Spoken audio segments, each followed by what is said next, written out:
നിങ്ങളുടെ favourite shows ഇനി ഒരിക്കലും മിസ്സാവില്ല. ഇപ്പോൾ C5 കാണും നിങ്ങളുടെ ഫേവറേറ്റ് ഷോ തികച്ചും സൗജന്യമായി. അതെ, ഒരു വീട്ടില് തൊഴുത്തിൽ 2 പശുക്കൾ ഉണ്ടെങ്കിൽ ആ വീടിന് ഐശ്വര്യ. ഞാൻ കേട്ടിട്ടുണ്ട്. അതാണ് ഈ കൊട്ടിൽപ്പാട്ടിന്റെ മൊത്തം ഐശ്വര്യം. അത് ഇവിടെ പലർക്കും അറിയില്ല. അത് തന്നെയല്ല, എന്തൊരു സമാധാനമാ. കാര്യം എന്തേലുമൊക്കെ വഴക്കും ലഹളയൊക്കെ ഉണ്ടെങ്കിലും ഇവിടെ മൊത്തത്തിലൊരു സമാധാനമുണ്ട്. അതാണ് കൊട്ടിൽപ്പാട്ട്.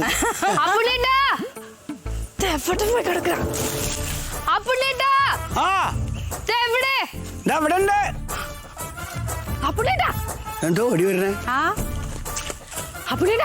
ആകെ കുഴപ്പമായി. ആർക്കെങ്കിലും എന്തെങ്കിലും അപകടം പറ്റിയോ? പക്ഷെ അപകടം പറ്റിയിട്ടില്ല, പക്ഷെ ചിലപ്പോ പറ്റുമായിരിക്കും. എന്താ കാര്യം?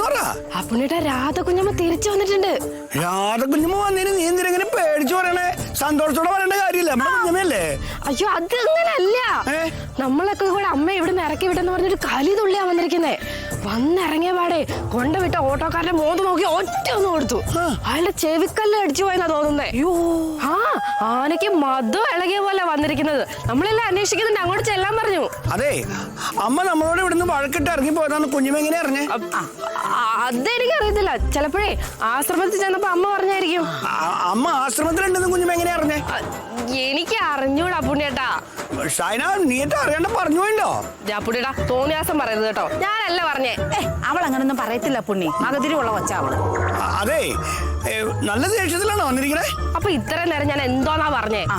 അങ്ങനെയാണെങ്കിലേ അപ്പുണ്ണി കിണറ്റിൽ വീണ് ചത്തുപോയി. ഇപ്പൊ പോസ്റ്റ്മോർട്ടത്തിന് കൊണ്ടുവരികയാണ്, നീ പോയി പറ. അയ്യ, അങ്ങനെ നുണ പറയേണ്ട കാര്യമൊന്നും വരില്ല. അപ്പുണ്ണി എന്നെ കണ്ട ഉടനെ ചിലപ്പോ കുഞ്ഞമ്മ എടുത്ത് കിണറ്റിൽ ഇട്ടോളും. ഷൈന, എന്ത് വർത്താനാ നീ പറയുന്നേ? അങ്ങനെയുണ്ട് ചോദിക്ക്. കൊല്ലാനാണെങ്കിൽ വേറെ എന്തെല്ലാം മാർഗമുണ്ട്? കിണറ്റിൽ തന്നെ ഇടണമെന്നുണ്ടോ? വെള്ളം കൂടി മുട്ടിക്കാൻ വേണ്ടിട്ട് അവര് അത്രയ്ക്ക് വകതിരിവില്ലാത്ത സ്ത്രീയാണോ? എന്റെ ഉമ്മ, അതൊക്കെ നമുക്ക് പിന്നെ ആലോചിക്കാം. ഇപ്പോഴേ ഇവിടുന്ന് വർത്താനം പറയാതെ അങ്ങോട്ടും, അല്ലെങ്കിൽ ചിലപ്പോ അവരിങ്ങോട്ട് വരും. ഈ കുഞ്ഞമ്മ എത്ര ദേഷ്യത്തോടെ വരുന്ന അറിഞ്ഞിരുന്നെങ്കിലേ നമുക്ക് ഊട്ടിക്കറ്റ് ടൂർ പോയിരുന്നു. ശരിയാ എന്റെ പൊന്ന പുണ്യേട്ടാ, ഈ തറവാട്ടി കിടന്ന് മരിക്കുന്നതിനെ ഒരു അന്തസ്സൊക്കെ ഉണ്ട്. വേറെ വല്ലയിടത്തും പോയിട്ട് അവർ അവിടെ വന്ന് നമ്മളെയൊക്കെ കൊല്ലുവാണെങ്കിലേ പിന്നെ ജീവിച്ചിരുന്നിട്ട് കാര്യമില്ല. എന്റെ കൊച്ചെ, ചത്ത ശവത്തിന് എന്ത് അന്തസ്? എവിടെ കിടന്ന് ചത്താലെന്ത്? നമ്മൾ അറിയാൻ പോകുന്ന എവിടെ കിടന്നാ ചത്തേന്ന്. എന്നാലും നിങ്ങൾ വാ അപ്പുണ്ണിയുടെ, വേഗം വാ. അപ്പുണ്ണി, ഏതായാലും മരണം ഉറപ്പാ. അങ്ങോട്ട് പോയി മേടിക്കുന്നതാ നല്ലത്. അപ്പുണ്ണി, നിന്നെ രാധകുഞ്ഞമ്മ നിങ്ങളെ കൊന്നു കഴിയുമ്പോഴേ നിങ്ങളല്ല നമ്മളെയാണ്. അല്ല, എന്നെ കൊള്ളില്ല. ഞാൻ ഈ തറവാടിലെ അല്ലല്ലോ. അത് തന്നെയല്ല, സീതേച്ചി പോകുമ്പോ ഞാനിവിടെ ഇല്ലായിരുന്നു താനും. അതുകൊണ്ട് എന്നെ വെറുതെ വിടും. നിങ്ങളെ കൊന്നു കഴിയുമ്പോഴേ നാളെ പത്രത്തിലും ടിവിയിലും ഒക്കെ വരുന്ന വാർത്ത എന്തായിരിക്കും എന്നറിയോ? കുട്ടിലെപ്പാട്ട് കൂട്ടക്കൊല. അങ്ങനെ ആയിരിക്കും. ഓരോന്ന് പറഞ്ഞ് പേടിപ്പിക്കണ്ടേ? അത് മതിയെ പുണ്ണി, അതിനൊരു ഇമ്പം ഒക്കെ ഉണ്ട്. ആ ഇമ്പം നീ നടക്കില്ല. എന്തായാലും പത്രക്കാരോട് വിളിച്ചു വരും.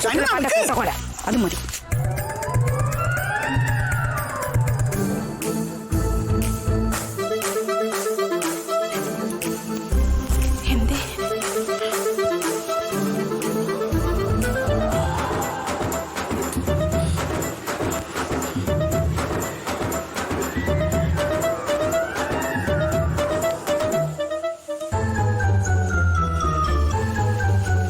വെയിറ്റ് ചെയ്തിരുന്നിരുന്നേ പുള്ളിക്കാരി ഇങ്ങ് ഉറങ്ങിപ്പോയി. പക്ഷെ സീതേച്ചി ഉറങ്ങിയിട്ടില്ല. ചിരിച്ചുകൊണ്ട് കയ്യിലിരിപ്പുണ്ടില്ല. മിണ്ടാതിരിക്കുമ്പോ കുഞ്ഞമ്മേ, കുഞ്ഞമ്മേ, കുഞ്ഞമ്മേ. ഹലോ, ഇത് ഉറങ്ങൊന്നും അല്ല, സൈലന്റ് അറ്റാക്ക്.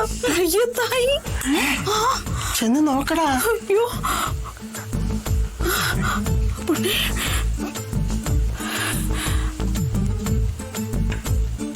ഇല്ല, ജീവനുണ്ട്. ഒന്ന് കണ്ണടച്ചു എന്ന് പറഞ്ഞപ്പോഴേക്കും അങ്ങ് ചത്തൂന്നാക്കിയല്ലേ? അള്ളാണ് ഞാൻ വിചാരിച്ചു മയ്യത്തായിന്ന്. ചുമ്മാ ഇരിക്കും. എടി, ഇത്ര ഉള്ളോ ഈ കുടുംബത്തിലെ അംഗങ്ങള്? ഇത്ര പേരെ സംഘടിപ്പിക്കാൻ പറ്റുള്ളൂ. ബാക്കിയുള്ളവരൊക്കെ പല വഴിക്ക് പോയിരിക്കാം. വേണമെങ്കിൽ വിളിക്കാം, പക്ഷെ ലേറ്റ് ആവും. ഈ തായ് വഴിയിലും തന്ത വഴിയിലും വേറെ ആൾക്കാരൊക്കെ ഉണ്ട്. അയ്യോ വേണ്ടേ. അതെ, ഞാൻ പറയുന്നത് അവരെ ഒന്ന് അങ്ങ് അറിയിച്ചാ മതി. അത് ഞാൻ അറിയിച്ചോളാം. ഈ തറവാടിന് മാത്രമായിട്ടൊരു ഗ്രൂപ്പ് ഉണ്ട്, ഹാപ്പി ഫാമിലി. അതിൽ ഞാൻ കുഞ്ഞമ്മയുടെ തീരുമാനമൊക്കെ ഇട്ടോളാം.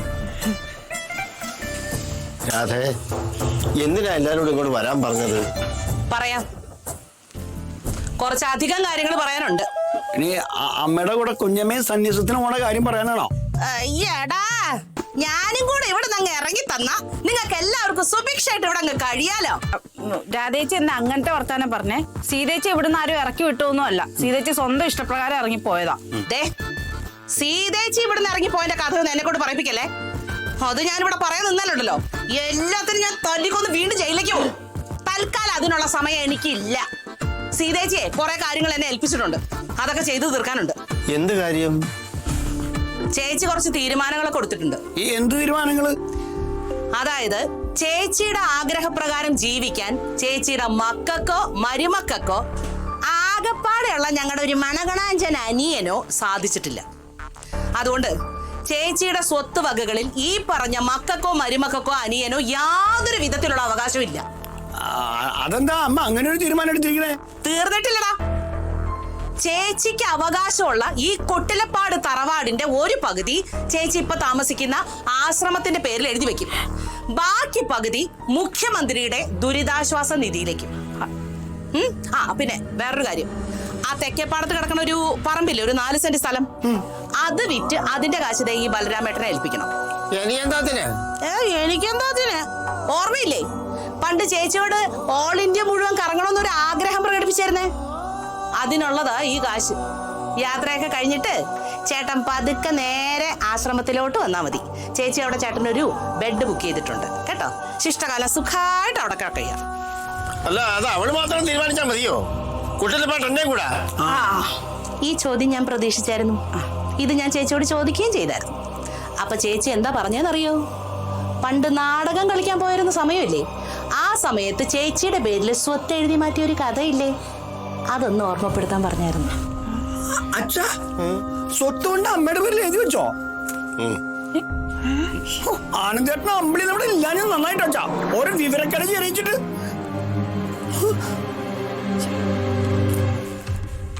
രാധേ, ഈ പഴയ കഥകളൊക്കെ അവിടെ ഇരിക്കട്ടെ. അവൾ ഇത്രയും വാശിയോടുകൂടി പറഞ്ഞപ്പോഴേ ചേച്ചി ഈ വാശിയൊക്കെ കളഞ്ഞേക്ക് വീട്ടോട്ട് കയറി വാ എന്ന് രാധയ്ക്ക് അവളോട് പറയായിരുന്നല്ലോ. ഞാൻ എന്തിനാ പറഞ്ഞു? ചേച്ചി പറഞ്ഞതനുസരിച്ച് ജീവിക്കാൻ താല്പര്യം ഇല്ലാത്തവർക്ക് എന്തിനാന്ന് ചേച്ചിയുടെ സ്വത്തും സമ്പാദ്യവും? അതെ, അമ്മ അമ്മയുടെ അപ്പന്റെ ദേഷ്യത്തിന് പറഞ്ഞു പോയതാ. കുഞ്ഞമ്മ പറഞ്ഞു അമ്മ കൊണ്ട് വരുമായിരുന്നു. ചേച്ചി വരാന്ന് പറഞ്ഞത് കൊണ്ടേ. കണ്ടോ? പക്ഷേ എന്താ പക്ഷേ? അതെ, ഞങ്ങളുടെ ഒരു മണഗുണാഞ്ചൻ അനിയൻ ഇവിടെ ഉണ്ടെന്ന് പറഞ്ഞായിരുന്നല്ലോ, പങ്കി. അവനൊരുത്തിനെ വിളിച്ചോണ്ട് വന്നിട്ടുണ്ടല്ലോ, സാറാമ്മ. രാഷ്ട്രീയക്കാരി സാറാമ്മ. അവളെ ഈ വീട്ടിൽ നിന്ന് അടിച്ചിറക്കിയ ആ നിമിഷം ചേച്ചി ഈ വീട്ടിലുണ്ടാവും. എന്തേ, പറ്റുമോ? പറ്റില്ലല്ലോ എന്നാ കേട്ടോ, ഒരേ ഒരാഴ്ച അതിനുള്ളിൽ കെട്ടും കിടക്കിയായിട്ട് ഈ കുടുംബത്തിൽ നിന്ന് പുറത്ത് ഇറങ്ങിക്കോണ എല്ലാണോ? ഇല്ലെന്നെങ്കിലുണ്ടല്ലോ എല്ലാത്തിനും തല്ലിക്കൊന്ന് കുഴിച്ചുകൂടി ഞാൻ വീണ്ടും ജയിലിലേക്ക് പോകും. ജീവപര്യന്തമുള്ളത് കൊലക്കയറാവും, അത്രല്ലേ ഉള്ളൂ. എന്റെ ചേച്ചിക്ക് വേണ്ടിട്ടാ, സന്തോഷത്തോടു കൂടി ഞാനത് ചെയ്യും. ഡൗൺലോഡ് ചെയ്യൂ C5 ആപ്പ്. കാണൂ എല്ലാ എപ്പിസോഡുകളും സൗജന്യമായി.